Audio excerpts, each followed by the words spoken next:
Hello and welcome to Krista So Crafty. My name is Krista and today we're going to continue on with the beginner series for Cricut Design Space, and we're going to talk about the upload function.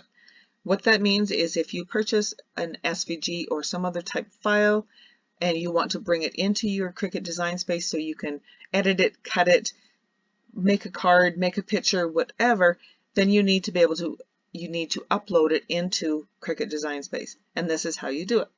You click on the upload button on the far left and it brings you to this page.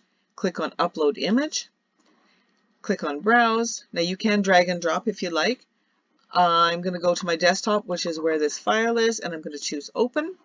Brings it in here to the preparing to upload screen. You can rename it, you can give it different tags if you want. Click on upload.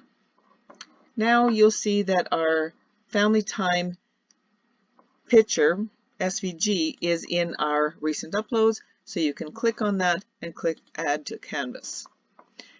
Once it's in here, you can edit it how you edited so many other different things.